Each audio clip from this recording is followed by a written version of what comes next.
Operator की पूरी quantity अगर यहां पर सेल नहीं हो पाती है तो जब मार्केट फिर से उसी लेवल पर जाता है और वहां पर उस क्वांटिटी को फुलफिल करके फिर से नीचे गिरता है। ठीक है, यही देख लेना, हर एक सप्लाई जोन और हर एक डिमांड जोन में होता है। ऑपरेटर को पकड़ना है, ऑपरेटर के साथ ट्रेड करना है तो आपको डिमांड और सप्लाई जोन बनाना आना चाहिए। अब 99% ट्रेडर्स को ये लगता है कि सपोर्ट रेजिस्टेंस ही डिमांड सप्लाई जोन होता है, लेकिन ये गलत है। सपोर्ट रेजिस्टेंस पर ऑपरेटर ट्रेड ही नहीं करते। सपोर्ट रेजिस्टेंस पर ये जो इंस्टीट्यूशनल इन्वेस्टर होते हैं, बड़े बड़े ऑपरेटर्स होते हैं, वो ट्रेड नहीं करते हैं। वो डिमांड सप्लाई को खुद से बिल्ड करते हैं और डिमांड सप्लाई से ही मार्केट में बड़ा मूव आता है। इस वीडियो में आपको लाइव ट्रेड करके दिखाऊंगा, लाइव दिखाऊंगा भी कि देखिए ऑपरेटर लिक्विडिटी ग्रैब कर रहा है और ये डिमांड सप्लाई जोन बना रहा है। और डिमांड सप्लाई जोन दिखता कैसे है, कैसे आप उसको आइडेंटिफाई कर सकते हैं। डिमांड सप्लाई से रिलेटेड 100% एक एक पॉइंट आपको इस वीडियो में मिलेगा और ऐसा कोई भी टॉपिक नहीं होगा डिमांड सप्लाई से रिलेटेड जो आपको लाइव मार्केट में देखने को ना मिले, क्योंकि लाइव ट्रेड करके दिखाऊंगा तो कोई भी इंपॉर्टेंट पॉइंट मिस नहीं होगा। और ऑपरेटर की एंट्री, ऑपरेटर के साथ एग्जिट कैसे करना है, बाई कैसे करना है, डायरेक्शन कैसे आइडेंटिफाई करना है और एसएल हंटिंग में कैसे ट्रेड करना है, ये सारी चीजें सिखाऊंगा। तो चलिए स्टार्ट करते हैं वीडियो। डिमांड सप्लाई के बादशाह बनने वाले हो आप लोग तो वीडियो को दोस्तों मैं अभी आपको दिखाने वाला हूँ एक ऐसी जगह, एक ऐसा ट्रैप जिस जगह हमेशा 90% ट्रेडर्स ट्रैप हो जाते हैं। अब जैसा कि आपको ये लग रहा है कि अगर हम लोग यहाँ से लॉन्ग कर दें तो ये एक बहुत अच्छा ट्रेड होगा, ऐसा क्यों? क्योंकि आपको ये लग रहा है मार्केट सपोर्ट से ऊपर गया है, सपोर्ट से ऊपर गया है, यहाँ से थोड़ा हायर हाई बनाकर गया है और इस रेजिस्टेंस का ब्रेकआउट करके मार्केट यहाँ से ट्रेंड चेंज कर सकता है और एक बहुत अच्छा मूव दे सकता है। यही गलतफहमी 90% ट्रेडर्स को खा जाती है। ऐसा क्यों? क्योंकि ये बाइंग का जोन है ही नहीं, ये ऑपरेटर के सेलिंग का जोन है। यहाँ पर ऑपरेटर बहुत बड़ा माल पहले से सेल कर चुका है जिसको हम लोग बोलते हैं सप्लाई जोन। अब अगर सप्लाई जोन मिला है, एग्जाम्पल के लिए ये अगर आपके लिए सप्लाई जोन है, मेरे लिए, आपके लिए तो जो भी था ब्रेकआउट का जोन था, बट मेरे लिए तो ये एक सप्लाई जोन है, तो मैं यहाँ से बिल्कुल शॉर्ट करके इस लेवल तक के टारगेट के लिए जा सकता हूँ। ठीक है, ऐसा क्यों कर रहा हूँ और ये क्या मतलब दिमाग घूम गया, मतलब और क्या मेरा दिमाग घूमा है क्या? नहीं, मैं चार्ट को समझ रहा हूँ, सही डिमांड सप्लाई को समझ रहा हूँ। तो चलिए आज इस वीडियो में आपको इसी चीज़ को समझाता हूँ कि कैसे सही डिमांड सप्लाई के थ्रू मार्केट में ट्रैप पकड़ सकते हैं, परफेक्ट ट्रेड ले सकते हैं और बहुत अच्छे ट्रेडर बन सकते हैं। देखिए, सबसे पहले चीज़ अपनी दिमाग से ये निकाल दीजिए कि डिमांड जोन का मतलब सपोर्ट होता है और सप्लाई जोन का मतलब रेजिस्टेंस होता है। रेजिस्टेंस सपोर्ट दूसरी चीज है। क्या है? रेजिस्टेंस सपोर्ट दूसरी चीज है और सप्लाई डिमांड जोन दूसरी चीज है। हाँ, सिमिलरिटीज है थोड़ी बहुत, बट ये दूसरी चीजें हैं। डिमांड और सप्लाई पहले समझिए ये बनता कैसे है।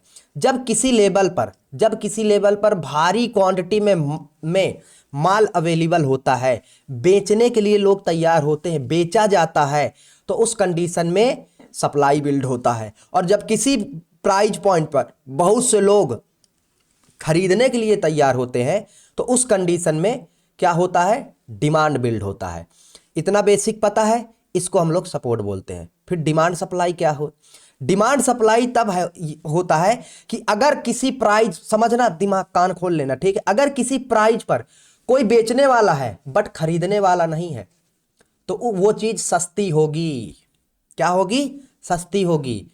मेरे पास ये एक सामान है, मेरा ध्यान से सुनना, मेरे पास ये एक सामान है, मेरे पास 10,000 है और मैं इसको बेचने जा रहा हूं, लेकिन मार्केट में केवल 500 लोग खरीदने वाले हैं, तो ये ऑटोमेटिक सस्ता हो जाएगा भाई, मुझे सस्ते में बेचना ही पड़ेगा।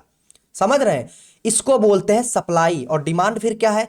डिमांड का मतलब है कि यहां पर समझना, यहां पर उतना माल अवेलेबल नहीं है जितने खरीदार अवेलेबल हैं। ठीक है, जितने खरीदार अवेलेबल हैं उतना माल अवेलेबल नहीं है। समझिए, ये मेरे पास एक है लेकिन खरीदने वाले मेरे सामने कितने लोग आ गए? 100, तो मैं ऑटोमेटिक इसका प्राइस बढ़ा दूंगा। तो डिमांड सप्लाई एक्चुअली में इसको बोलते हैं, सपोर्ट रेजिस्टेंस को नहीं। तो ये डिमांड सप्लाई बनता कैसे है और ये इसका मतलब क्या है? अभी आपने ये ट्रेड देखा, मार्केट क्यों इतना फास्ट आया इस जगह से, बताइए क्यों आया, क्या लॉजिक है इसका? यही डिमांड सप्लाई। और ये बनता कैसे? ये बनता नहीं, इसको ऑपरेटर बनाता है एक्चुअली में। चलिए अब अच्छे से समझाता हूं, मेरा मोटिव था समझाना, समझा दिया थ्योरी, अब इसको मैं चार्ट पे समझाता हूं। समझिए, मैं आपको एक बात समझाता हूं। किसी लेवल पर सप्लाई या किसी लेवल पर डिमांड तब बनेगा जब ऑपरेटर की एंट्री होगी, जब ऑपरेटर उस जोन पर इंटरेस्ट दिखाएगा, भारी क्वांटिटी में माल सेल करेगा, तब बनेगा। एग्जाम्पल के लिए आप देख सकते हैं, जैसे यहां पर एक मार्केट आया, यहां पर डब्ल्यू का ब्रेकआउट किया, ठीक है, और इस जगह पर क्या हुआ है, इस जगह पर क्या हुआ है, ढेर सारे रिटेल ट्रेडर आए, क्या देखकर? ब्रेकआउट देखकर। अब ऑपरेटर यहां पर क्या किया होगा? ऑपरेटर किया होगा यहां पर, बताइए बताइए, सेल। क्योंकि मार्केट कैसे चलता है? मार्केट जहां पर रिटेलर होते हैं उसके सामने ऑपरेटर होता है। तो अगर रिटेल ट्रेडर डब्ल्यू के ब्रेकआउट पर बाई कर रहे हैं, समझना मैं समझा रहा हूं, ट्रैप ट्रेडिंग और डिमांड सप्लाई चीजें सेम है, बट लॉजिक समझना जरूरी है ना। तो अगर ब्रेकआउट पर यहां पर रिटेल बायर बाई किए थे तो ऑपरेटर ऑब्वियस सी बात है सेल किए होंगे। अब एक बात समझना, जब आपने बाई किया, समझना, जब आपने बाई किया, आपका स्टॉप लॉस इसके नीचे लगा हुआ है, वो ऑर्डर किसका है? वो ऑर्डर किसका है? वो ऑर्डर है सेल का। समझिए, आपने बाई किया 100 रुपए पर, आपका स्टॉप लॉस कितने पर लगा होगा? नीचे 80 रुपए पर। मतलब कि आप ही की तरह यहां करोड़ों लोगों ने बाई करा और उन सबका स्टॉप लॉस डाला हुआ है 80 पर। अचानक जब ये सारे स्टॉप लॉसेस हिट होंगे तो किस चीज का मार्केट में पैनिक आएगा? किसी माल के बेचने का। किस चीज का भाई जी? किसी माल के बेचने का। और जब माल के बेचने का आएगा तो क्या उस लेवल पर खरीदार होंगे? नहीं। तो होगा क्या? प्राइस ड्रॉप होगा। समझ में आया? तो इसी तरीके से आपका ये क्या था? ये एक क्या था बताइए? सप्लाई जोन था, क्योंकि यहां से पहले ही मार्केट में एक बड़ी सप्लाई बिल्ड की गई थी। ठीक है, यहां से क्या की गई थी? बड़ी सप्लाई बिल्ड की गई थी। अब एक बात बताइए, फिर यहां पर मार्केट आया, यहां से क्यों गिरा? आप बताइए, अगर यहां से ऑपरेटर ने पहले सेल करा है, समझना, उसके लेवल पर अगर मार्केट आएगा तो वो अपना लॉस चाहेगा? नहीं चाहेगा। वो क्या चाहेगा? उसका प्रॉफिट हो। तो क्या वो ब्रेकआउट देकर के जाने देगा मार्केट को ऊपर? नहीं। तो ये आपको, आपने पहले से ही पता कर रखा है कि प्रभु ये एक सप्लाई जोन है, यहां पहले ही ऑपरेटर रिटेल बायर्स को ट्रैप करके खुद ने सप्लाई जोन बिल्ड किया है। तो इस जोन पर जब मार्केट आएगा तो क्या आपको यहां पर बाई करना है? नहीं। क्या करना है? सेल। ठीक है, अब अगर आपको सेल करना है, आप रेजिस्टेंस से सेल करेंगे? नहीं, क्योंकि जब ऑपरेटर खुद सेल करेगा तब आपको सेल करना है। अब ऑपरेटर कब सेल करेगा? क्योंकि सप्लाई जोन है, ऑपरेटर पहले से यहां पर सेल किया था, तो ऑपरेटर यहां से सेल ही करेगा। कब करेगा? जब इस जोन में रिटेल ट्रेडर आएंगे। और इसीलिए यह ब्रेकआउट पहले रिटेल बायर को बैठाने के लिए किया गया। ब्रेकआउट बताइए, डब्ल्यू पैटर्न बना, ये रिटेल बायर के लिए बाइंग था, ऑपरेटर सेल किया, और आपकी एंट्री, हमने एंट्री कब करी? ऊपर। हालांकि एंट्री ऊपर हो सकता था, मैंने क्यों किया? क्योंकि ये सप्लाई जोन था, कॉन्फिडेंस था इसलिए। बट जब एंट्री आपकी तब होगी जब ये ब्रेकआउट फेलियर होगा, इस लेवल को मार्केट रिकवर करेगा, तब परफेक्ट सेफ एंट्री होगी और वहां से मार्केट गिरेगा। समझ रहे हैं? तो जिस जगह पर आप सपोर्ट रेजिस्टेंस समझते हैं, उसी के ऊपर डिमांड जोन, सप्लाई जोन होता है, और उसी के नीचे डिमांड जोन होता है। इसी को समझिए, थोड़ा सा समझिए, वेट करिए यार, आप बहुत बढ़िया चीज सीख रहे हैं। हमें समझाने वाला ये कोई नहीं था, समझ रहे हैं? हमने बहुत लॉस करा है भाई, तब आपको समझा रहे हैं, और कोई ऐसा वैसा लॉजिक नहीं समझा रहे हैं।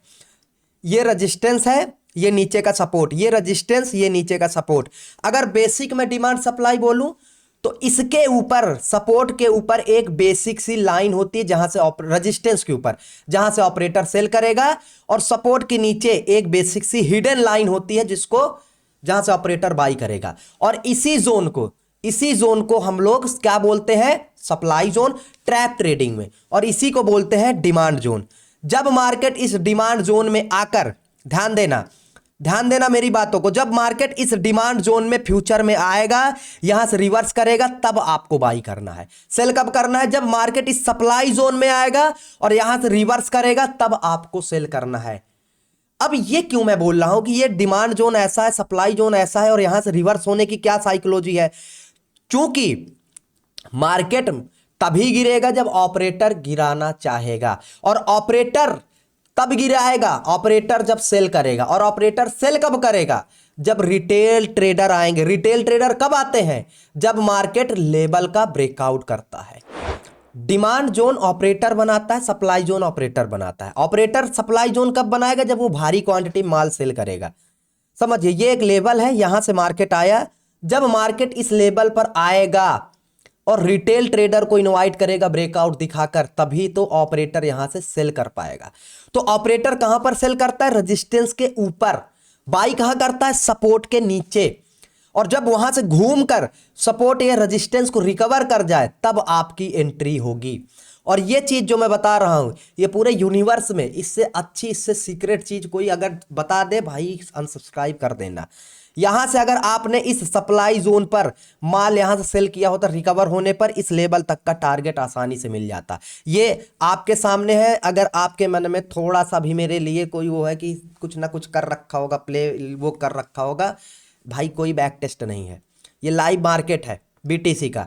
मैं आपको एक बार निफ्टी का चार्ट दिखाता हूँ, फिर से ये देखो बैंक निफ्टी पर क्लिक कर दिया, ठीक है, कोई वो नहीं है। और मैं आपको सप्लाई जोन दिखाता हूँ, देखिए यहां पर देखिए, देखिए ध्यान से समझना क्यों एक्चुअली में pin point supply zone work करता है। ये आपका रेजिस्टेंस था, और सप्लाई जोन तब बनेगा जब रेजिस्टेंस कहीं पर होगा, ठीक है। जैसे ये एक आपका रेजिस्टेंस था। अब वही चीज जो अभी मैं करके आया हूं, वही आपको फिर से दिखा रहा हूं। ये आया मार्केट, रेजिस्टेंस लिया, नीचे आया, ये फिर क्या होगा पूरी दुनिया को रेजिस्टेंस दिखेगा। अब ये सप्लाई जोन बनेगा, क्योंकि इस रेजिस्टेंस के ब्रेकआउट पर ऑपरेटर क्या किया है? सेल। तभी तो ट्रैप करके आया, डायरेक्ट ब्रेकआउट किया है, तभी तो ट्रैप किया है, और यहां से सेल किया है। बस आपने इस एक लेवल को मार्क कर लिया। अगर इससे ज्यादा आपको कुछ करने की बात आए, बता देना। फिर अगली बार ऑपरेटर को अगर इसी लेवल से मार्केट को गिराना है, क्योंकि ये सप्लाई जोन है, पहले आपने देखा है, तो क्या करेगा? Breakout, retest. क्या ये ब्रेकआउट रिटेस्ट रियल है? नहीं, हो ही नहीं सकता, क्योंकि ये सप्लाई जोन है। इसलिए यहां पर बाइंग केवल ट्रैप के लिए होगी, रियल नहीं होगी। यहां से आया मार्केट, रिटेस्ट किया मल्टीपल टाइम, लोअर लो लगा रहा है, दिख रहा है, सेलिंग ऑपरेटर कर रहा है, और उसके बाद फॉल देखो, फॉल देखो कितना अच्छा फॉल आया, दिखा कितना अच्छा फॉल आया। एक बार ऑपरेटर ने यहां पर ट्रैप किया, अगली बार कहां से ट्रैप किया? उसी रेजिस्टेंस के आगे से। ये सप्लाई जोन मैंने क्यों बोला था? क्योंकि पहले यहां पर हो चुका है ट्रैप। ये सप्लाई जोन क्यों है? क्योंकि पहले यहां पर ऑपरेटर ने क्या किया? ट्रैप किया है। यही डिमांड में भी होता है। डिमांड में कोई दूसरी तीसरी कहानी थोड़ी होती है, आप कहीं पर भी देख लीजिए। हर एक प्राइस पॉइंट में, जैसे यहां ये आपका सप्लाई जोन है, आगे जाकर यही लेवल मार्केट के लिए एक रेजिस्टेंस बना है, ठीक। आप अच्छे से देखिए, कोई ऐसी बात ही नहीं है, मैं आपको अच्छे से दिखाता हूं। देखिए ये आपके लिए क्या है, समझिए, सप्लाई जोन। डिमांड को भी दिखा दूंगा। यहां से लास्ट टाइम सेलिंग आई है, बहुत जोर से गिरा है, दिख रहा है कि ऑपरेटर ने कुछ किया होगा, ठीक है, ये है। अब अगर ये सप्लाई जोन कब बिल्ड हुआ? यहां पर ये जब डब्ल्यू का ट्रैप किया, रिटेस्ट करके आया, मार्केट दिख रहा है कितना अच्छा सप्लाई जोन है, बिल्कुल गिरा यहां से। आप इसी को एक ऐसे हॉरिजॉन्टल लेवल बना देंगे आगे जाकर। ये मार्केट आगे जाकर इसी का ट्रैप किया है, देखिए ये ठीक है, कहीं दूसरा नहीं, उसी लेवल से गिरा है।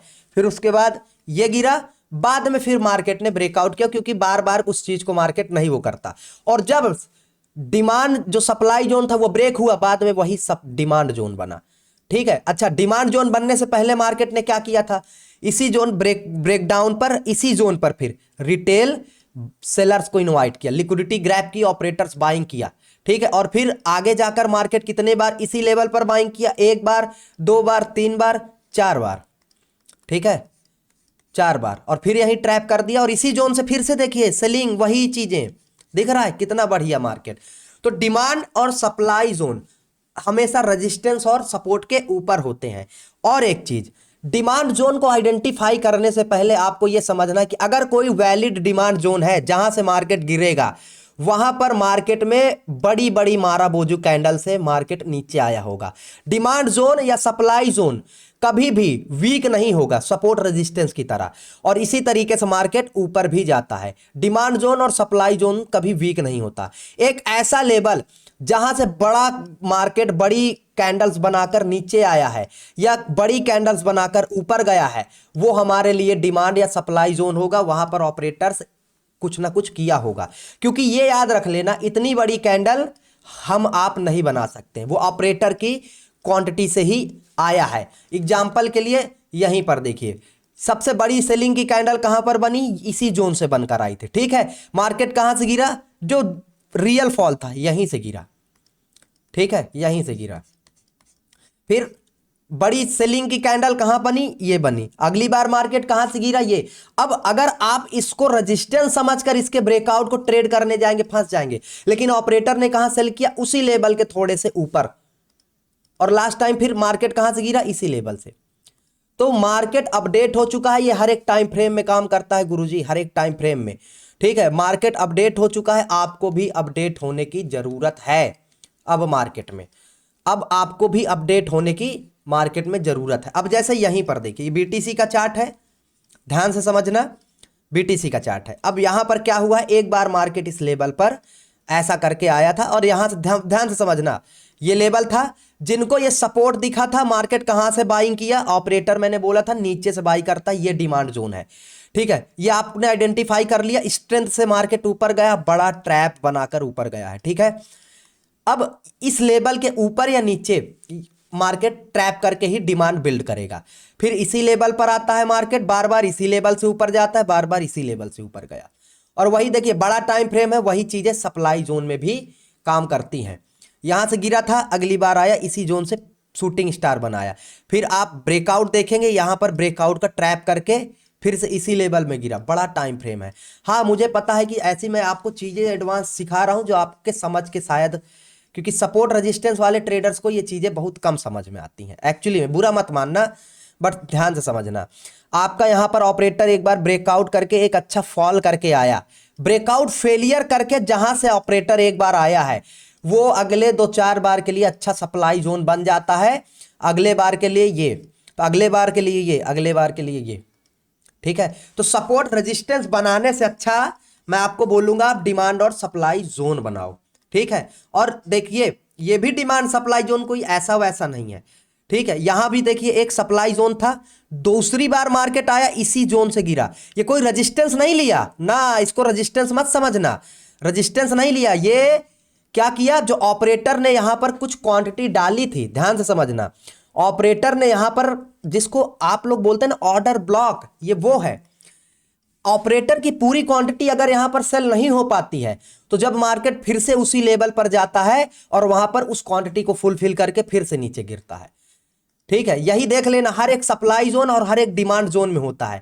ऑपरेटर ने यहां पर रिटेल बायर को ट्रैप करके सेल किया, हो सकता है पूरी क्वांटिटी ना फुलफिल हुई हो, पड़ी थी वही क्वांटिटी, आगे आकर वही क्वांटिटी फुलफिल की, वही क्वांटिटी फुलफिल करके ऑर्डर ब्लॉक जिसको बोलते हैं, मार्केट नीचे आया। ठीक है, समझ में आया। और देखिए डिमांड जोन ब्रेकआउट के भी होते हैं, जैसे यहां पर देखिए दूसरा डिमांड जोन का तरीका, ये तो पहला डिमांड जोन था जो ब्रेकआउट पर होता है। क्यों, क्योंकि वहां पर लिक्विडिटी आती है। तो क्या रेजिस्टेंस पर लिक्विडिटी नहीं आती क्या, ये रेजिस्टेंस है, और इस रेजिस्टेंस पर क्या कर रहे होंगे रिटेल ट्रेडर। अगर केवल ब्रेकडाउन पर रिटेल ट्रेडर आते हैं तो रेजिस्टेंस पर भी तो आते हैं। तो अगर इस रेजिस्टेंस पर रिटेल ट्रेडर सेल किए थे, चूंकि करते हैं, रिटेल ट्रेडर रेजिस्टेंस पर सेल करते हैं, अगर रेजिस्टेंस पर रिटेल ट्रेडर सेल करने बैठे हैं तो ऑपरेटर क्या किया होगा, बाई किया होगा, आगे जाकर बाई किया होगा। और दूसरी चीज, बड़ी बड़ी कैंडल भी तो बता रही स्ट्रेंथ से यहां बाइंग हुई है। आगे जाकर आपका मार्केट क्या किया है बताइए, इसी जोन पर ध्यान से समझना, आगे जाकर आपका मार्केट एक यही जोन बनाया है, डिमांड जोन, आगे जाकर यही डिमांड जोन बनाया है। क्यों, क्योंकि ऑपरेटर का ये ऑर्डर ब्लॉक था, ऑपरेटर का ऑर्डर ब्लॉक था, जहां पर ऑपरेटर ने बड़े ऑर्डर डाले थे बाइंग के लिए, वो फुलफिल कुछ हुए कुछ नहीं हुए, जब आए वही ऑर्डर फिर से ट्रिगर हुए, वही ऑर्डर फिर से ट्रिगर हुए, वही ऑर्डर फिर से ट्रिगर होते हैं। इस तरीके से होता है। डिमांड सप्लाई वही होगा जहां पर ऑपरेटर होगा, और ऑपरेटर वही होता है जहां पर वो ट्रैप करता है। सिंपल सी बात है। ठीक है, अब इसी चीज को आपको मैं 1 मिनट टाइम फ्रेम में मैंने अभी आपको दिखाया, थोड़ा सा चार्ट फिर से वो करता हूँ क्योंकि वो गायब हो जाता है। हो सकता है वीडियो लंबा हो रहा हो, आपको समझने में इतनी मतलब प्रॉब्लम हो रही हो, लंबा वीडियो देखने में लोगों को प्रॉब्लम होती है। अब देखिए, जैसे यहां पर मैं क्या बोल, ऑर्डर ब्लॉक जो समझा रहा हूं, ऑपरेटर ने यहां पर सेल किया तो ऑर्डर डाला, कुछ बड़ी सेलिंग की, मार्केट आया इसी जोन पर। अब आप जो, क्योंकि पूरे इतनी बड़ी क्वांटिटी होती है, पूरी फुलफिल नहीं होती, तो जब फुलफिल नहीं हुई तो वो सेलिंग के ऑर्डर डले हैं ऑपरेटर के, जब मार्केट दोबारा आएगी वो ऑर्डर फिर से तो ट्रिगर होंगे, मतलब ऑपरेटर फिर से इसी जोन पर सेल करेगा। और अगर वो ऑर्डर ट्रिगर करवाने हैं तो इसी जोन पर ऑपरेटर को, मतलब उसी ऑर्डर को सेल करना है फिर से, तो रिटेल बायर चाहिए थे, तो इस वजह से वो ब्रेकआउट किया। और इसीलिए मैंने बोला था प्रभु ये ट्रैप है, समझ रहे हैं। तो ऑपरेटर के लिए वही ऑर्डर ब्लॉक होता है, कहाँ यार मैं क्या बना रहा हूं ये, ठीक है। ऑपरेटर के लिए वही रेजिस्टेंस होता है, वही सपोर्ट होता है, उसके ऊपर आपका सपोर्ट रेजिस्टेंस होता है, ठीक है। जैसे आपको दिख रहा है ये हमारा रेजिस्टेंस है, ये हमारा रेजिस्टेंस है, और इसी रेजिस्टेंस के नीचे डिमांड जोन है, इसी रेजिस्टेंस के ऊपर सप्लाई जोन है। और चूंकि मार्केट फिर से इस रेजिस्टेंस से क्यों गिरेगा, क्योंकि ऑपरेटर जो सेल किया है उसके ऊपर जाएगा तो उसका लॉस होगा, पहली चीज। दूसरी चीज, ऑपरेटर का खुद का पोजीशन की क्वांटिटी डली होती है जो कि ट्रिगर होती है फिर से, और फिर से मार्केट शार्प मोमेंटम दे करके आता है। और ये लाइव ट्रेड जो मैं आपको दिखाया हूं, ये केवल और केवल इसी थ्योरी पर है, डिमांड और सप्लाई जोन के थ्योरी पर। थोड़ा ध्यान से समझना, इससे अच्छा एग्जांपल अगर आपको कहीं डिमांड और सप्लाई जोन का मिल जाए तो बताना, ध्यान से समझना। लास्ट टाइम मार्केट में जो स्ट्रेंथ में बाइंग आई थी वो इस लेवल से आई थी, रिटेल सेलर्स को ट्रैप किया और मार्केट ऊपर गया। जिस जगह पर रिटेल सेलर्स ट्रैप होते हैं, रिटेल बायर ट्रैप होते हैं, वहीं पर ऑपरेटर बड़ा मूव लाता है, वहीं से बड़ी कैंडल भी बनती है। यहां से मार्केट ऊपर गया था, ठीक है। जब मार्केट इसी जोन पर आया, आप ध्यान देना, इसी जोन पर मार्केट आकर रिवर्सल लिया, फिर से इसी जोन पर आकर मार्केट ने रिवर्सल लिया। दूसरी चीज, पहली बार रिवर्सल लिया, दूसरी बार रिवर्सल लेने के लिए ऑपरेटर इसी जोन पर देखिए ट्रैप भी बनाया, समझ रहे हैं। अच्छा, यहां से मार्केट सेलिंग किया, लोअर लो बनाकर के गिरा, अगली बार आया, देखिए ये सप्लाई जोन था, अगली बार आया किसी जोन पर गिरा, इसी जोन पर, और अपना लिक्विडिटी का सिस्टम बनाने के लिए ब्रेकआउट भी किया। तो जो रेजिस्टेंस और जो सपोर्ट है उसी के नीचे डिमांड और उसी के ऊपर सप्लाई जोन होता है, आपके जो लेबल्स हैं, ठीक है। समझ में आया ये चीजें। और ये हर एक चार्ट में होता है, हर एक चार्ट में। ये आपका यहां से ट्रैप करके मार्केट गया है, देखिए यहां से ट्रैप करके गया है, आप इसको आंख बंद करके इस तरीके से मार्क कर लेंगे। आगे हो सकता है प्रोबेबिलिटी कि मार्केट आया हो, देखिए मैंने कुछ नहीं देखा, ये कहां से गिरा है मार्केट, ये मार्केट कहां से गिरा है, ये वही सप्लाई जोन तो है, ध्यान समझना, ये वही ऑपरेटर का सीक्रेट सप्लाई जोन है जहां से मार्केट गिरा है। ये देखिए, ये वही ऑपरेटर का ट्रैप का सीक्रेट सप्लाई जोन था जहां से मार्केट गिरा, और बाद में इसी लेवल से गिरा, बाद में कोई दूसरा काम किया ही नहीं, इसी सेलिंग जोन से गिरा। तो इसलिए डिमांड और सप्लाई जरूरी है, ठीक है। डिमांड में भी वही चीजें होती हैं। बाकी फिर से देखिए, मुझे लगता है कि इस डिमांड सप्लाई जोन पर बहुत सारी चीजें समझाना है। ये तो मैं ट्रैप वाला डिमांड सप्लाई जोन समझा रहा हूँ, ब्रेकआउट फेलियर वाला। अभी सपोर्ट रेजिस्टेंस और रियल ब्रेकआउट डिमांड जोन बाकी है। अगर इस वीडियो में कुछ समझ में ना आया हो, मैं आपसे बोल रहा हूँ, कमेंट करना, मैं फिर से एक नया वीडियो बना दूंगा। जय हिंद, जय भारत।